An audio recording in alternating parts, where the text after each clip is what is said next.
प्रयागराज महाकुंभ में श्रद्धालुजनों की भारी भीड़ है। लगभग 8 से 10 करोड़ श्रद्धालु इस समय प्रयागराज के अंदर मौजूद है। कल भी 5.5 करोड़ श्रद्धालुजनों ने महाकुंभ का स्नान किया था। ये जो भारी दबाव श्रद्धालुजनों के कारण और श्रद्धालुओं के संगम नोच पर जाने के कारण वहाँ पर एक बना हुआ है, लेकिन पूरा प्रशासन मौके पे वहाँ मौजूद है। रात्रि को 1 से 2 बजे के बीच में अखाड़ा मार्ग पर, जहाँ पे अखाड़ों के अमृत स्नान के दृश्य से बैरिकेड्स भी किए गए थे, तो बैरिकेड्स को फांद करके आने में कुछ श्रद्धालु गंभीर रूप से घायल हुए हैं। उन्हें तत्काल हॉस्पिटल में पहुंचा करके उपचार आदि की व्यवस्था उनके लिए की गई है। उनमें से कुछ श्रद्धालु गंभीर रूप से घायल हैं। लगातार प्रशासन स्थानीय स्तर पर श्रद्धालुओं की सकुशल स्नान कराने के से रात्रि को कल सायंकाल 6:30-7 बजे से ही मौनी अमावस्या का मुहूर्त प्रारंभ होने के बाद से ही लगातार लगा हुआ है। प्रयागराज में महाकुंभ में श्रद्धालुजनों के सकुशल स्नान करने, अमृत स्नान के लिए देश भर से आए हुए श्रद्धालुजनों की व्यवस्था के लिए, उनके कुशल क्षेम के लिए आदरणीय प्रधानमंत्री जी का प्रातःकाल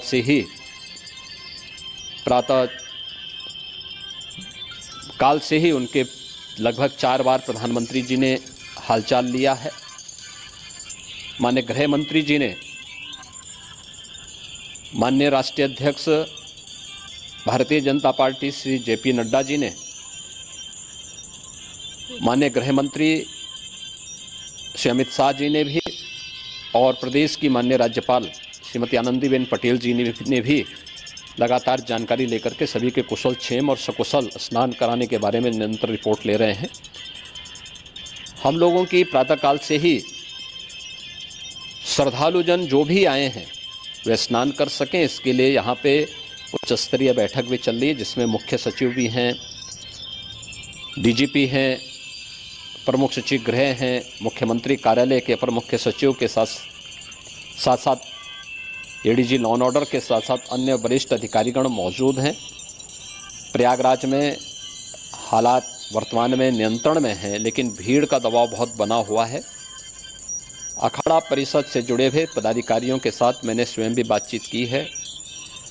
आचार्य महामंडलेश्वरों से भी, पूज्य संतों के साथ भी मेरी बातचीत हुई है, और पूज्य संतों ने बड़ी ही विनम्रता के साथ इस बात को कहा है कि नहीं, श्रद्धालु जन पहले स्नान करेंगे और फिर जब उनका दबाव कुछ कम होगा और वे सकुशल वहाँ से निकल जाएंगे, तब हम लोग स्नान करने के लिए संगम की तरफ जाएंगे।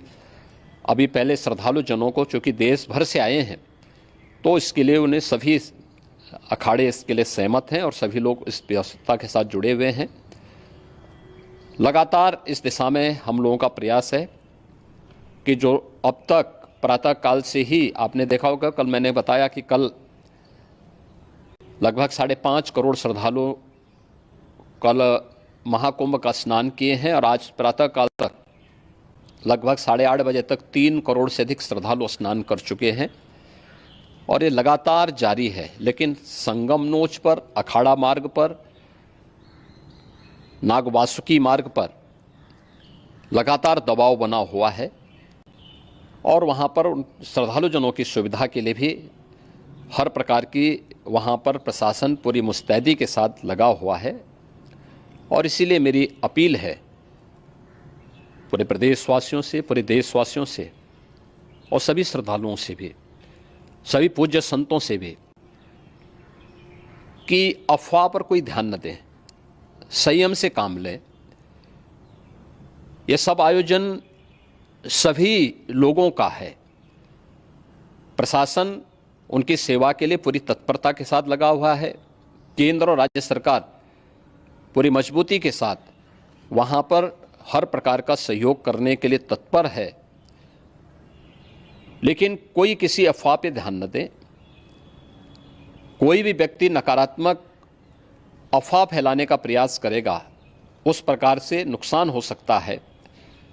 और जहाँ पर हैं आप, लगभग 15 से 20 किलोमीटर के दायरे में अस्थायी घाट बनाए गए हैं, उसमें कहीं भी वे स्नान कर सकते हैं।